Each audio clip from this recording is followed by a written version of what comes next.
क्या लगता है तुम्हें कि तुम फंस गए हो? तुम्हें लगता है कि तुम्हारा जन्म गलत समय पर हो गया? रोज सुबह उठते हो तो यही सोचते हो ना कि काश काश मैं सतयुग में पैदा हुआ होता, जहां धर्म का बोलबाला था, जहां देवता धरती पर आते थे, जहां हवाओं में पवित्रता थी। और यहां तो बस धुआं है, धोखा है और शोर है। तुम्हें लगता है कि ईश्वर ने तुम्हारे साथ अन्याय किया है, तुम्हें इस कलयुग नाम की जेल में भेजकर, जहां भाई भाई का दुश्मन है, जहां सच बोलने वाला पागल और झूठ बोलने वाला नेता समझा जाता है। तुम अपनी किस्मत को कोसते हो, ट्रैफिक में फंसे हुए, ईएमआई भरते हुए और रिश्तों में धोखा खाते हुए तुम यही सोचते हो कि ये जीवन एक सजा है, एक श्राप है। लेकिन रुको, जरा ठहरो, ए अज्ञानी मनुष्य। अगर मैं तुमसे कहूं कि तुम गलत हो, अगर मैं तुमसे कहूं कि जिस समय को तुम नर्क समझ रहे हो उसे पाने के लिए स्वर्ग में बैठे देवता भी तरसते हैं, अगर मैं कहूं कि तुम श्रापित नहीं बल्कि इतिहास के सबसे भाग्यशाली जीव हो। हंस दिए ना? तुम्हें लग रहा होगा कि मैं मजाक कर रहा हूं। तुम्हारी बुद्धि तो बस उतनी ही है जितनी तुम्हारे फोन की स्क्रीन, उसके बाहर तुम देख ही नहीं पाते। तुम्हें लगता है कि भाग्यशाली वो था जो हजारों साल तक एक पैर पर खड़ा होकर तपस्या करता था। तुम्हें लगता है भाग्यशाली वो था जिसे ईश्वर को पाने के लिए अपने शरीर को दीमकों को खिलाना पड़ता था। नहीं मूर्ख, नहीं। आज मैं तुम्हें वो सच बताने आया हूं जो तुम्हारे पुराणों में धूल खा रहा है और तुम उस सच को छोड़कर मोटिवेशनल रील्स में ज्ञान ढूंढ रहे हो। आज बात होगी उस वरदान की जिसे तुम श्राप समझकर जी रहे हो। ध्यान से सुनना, क्योंकि आज तुम्हारा भ्रम टूटेगा। बात बहुत पुरानी है, इतनी पुरानी कि समय की गणना करना भी तुम्हारे बस की बात नहीं। कलयुग का शोर नहीं था, सतयुग की शांति भी बीत चुकी थी। ये समय था जब द्वापर युग अपने अंतिम चरण में था और ऋषियों मुनियों के मन में एक भारी प्रश्न कौंध रहा था। कल्पना करो उस दृश्य की, नैमिषारण्य का पवित्र वन, विशाल वट वृक्षों की छाया, जहां सूर्य की किरणें भी धरती को छूने से पहले वृक्षों से आज्ञा लेती थीं। हवा में यज्ञ की सुगंध थी और वातावरण में केवल वेद मंत्रों की गूंज। वहां ऋषियों की एक सभा जुटी, बड़े बड़े तपस्वी जिनकी जटाओं में मानो ब्रह्मांड का ज्ञान उलझा हुआ था। उनके बीच एक प्रश्न उठा। प्रश्न बड़ा सरल था लेकिन उत्तर बहुत पेचीना। प्रश्न ये था कि चारों युगों में से सर्वश्रेष्ठ युग कौन सा है और किस युग में मोक्ष पाना, ईश्वर को पाना सबसे सरल है। अब तुम होते तो झट से कह देते सतयुग, क्योंकि तुम्हें तो सब कुछ परफेक्ट चाहिए। बिना मेहनत के पिज्जा भी 30 मिनट में नहीं आता, तुम्हें सतयुग चाहिए। उन ऋषियों को भी यही लगा। उन्हें लगा कि सतयुग ही सर्वश्रेष्ठ होगा, क्योंकि वहां धर्म के 4 चरण थे, वहां पाप का नामो निशान नहीं था।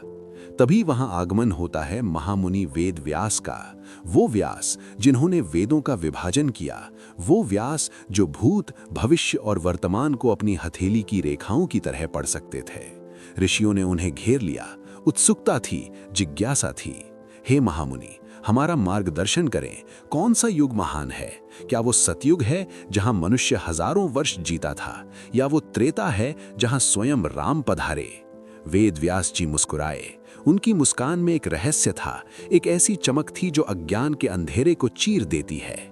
वे पास ही बह रही गंगा के जल में खड़े थे। उन्होंने जल हाथ में लिया और जोर से घोषणा की, कलियुगः साधुः, कलियुगः साधुः, कलियुगः साधुः।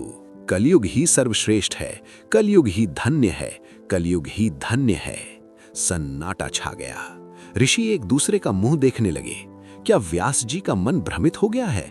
कलयुग, वो युग जहां अधर्म अपने चरम पर होगा, जहां मनुष्य जानवर से भी बदतर व्यवहार करेगा, जहां स्त्री का सम्मान नहीं होगा, जहां गायों को काटा जाएगा, जहां वेदों को बेचा जाएगा।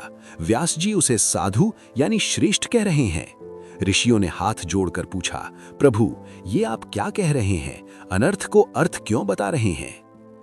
तब व्यास जी ने जो कहा उसे अपने दिमाग के किसी कोने में, जहां तुम फालतू के गानों के बोल रखते हो, वहां जगह बनाकर बिठा लो। व्यास जी बोले, हे ऋषियों, सतयुग में धर्म महान था, इसमें कोई संदेह नहीं, लेकिन उस महानता की कीमत भी महान थी। सतयुग में यदि किसी को ईश्वर को पाना होता था तो उसे हजारों वर्षों तक कठोर तपस्या करनी पड़ती थी, ध्यान लगाना पड़ता था। अगर ध्यान में एक पल की भी चूक हुई, एक पल के लिए भी मन भटका, तो हजारों साल की तपस्या भंग। त्रेता युग में बड़े बड़े यज्ञ करने पड़ते थे, टन भर घी, स्वर्ण और सामग्री की आहुति देनी पड़ती थी। द्वापर में विधिवत जटिल पूजा अर्चना करनी पड़ती थी। लेकिन कलयुग, कलयुग में मनुष्य इतना कमजोर होगा, उसकी आयु इतनी कम होगी, उसका मन इतना चंचल होगा कि ईश्वर ने उसके लिए नियम बदल दिए हैं। जो फल सतयुग में 10,000 वर्ष के ध्यान से मिलता था, त्रेता में महान यज्ञों से मिलता था, द्वापर में पूजा से मिलता था, कलयुग में वही फल, वही मोक्ष, वही ईश्वर केवल और केवल नाम संकीर्तन से मिल जाएगा। केवल हरि का नाम लेने से, बिना किसी कठोर नियम के, बिना धन खर्च किए, बिना जंगल में जाए।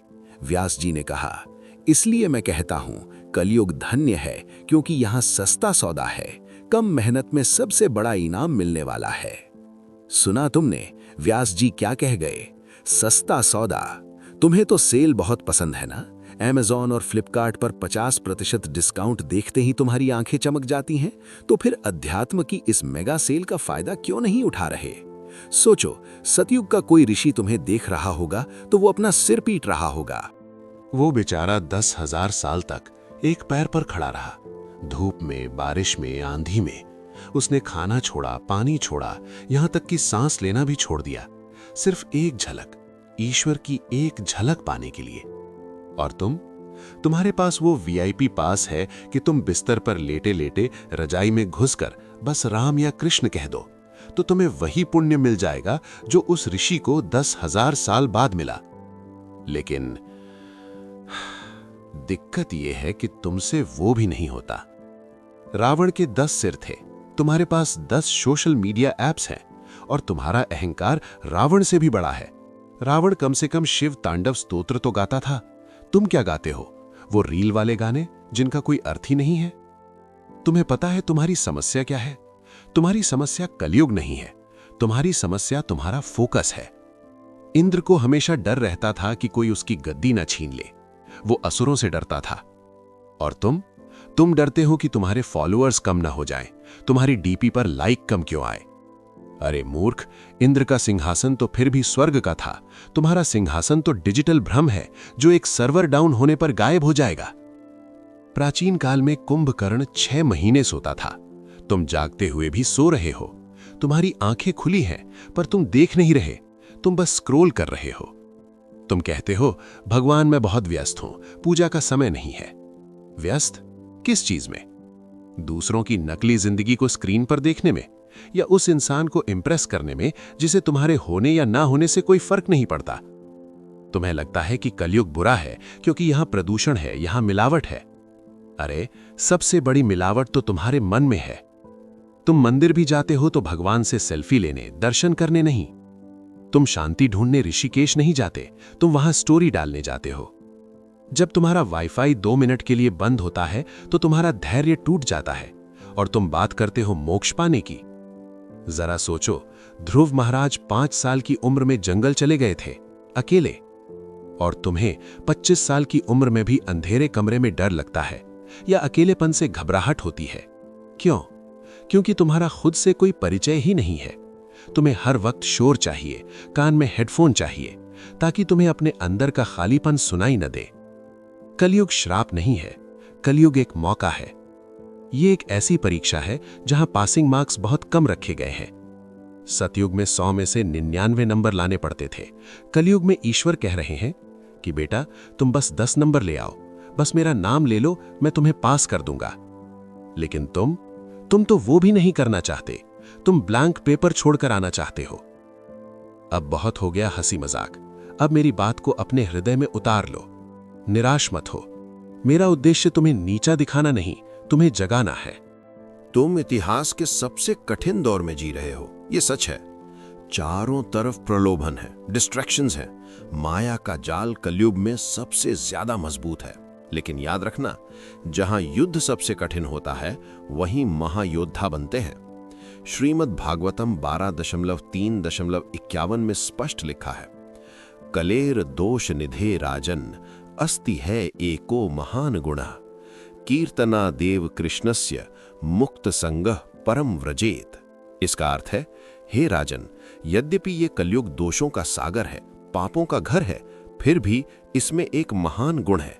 केवल भगवान के कीर्तन से, उनके नाम उच्चारण मात्र से मनुष्य समस्त भौतिक बंधनों से मुक्त होकर परम गति को प्राप्त कर सकता है। ये तुम्हारा चीट कोड है।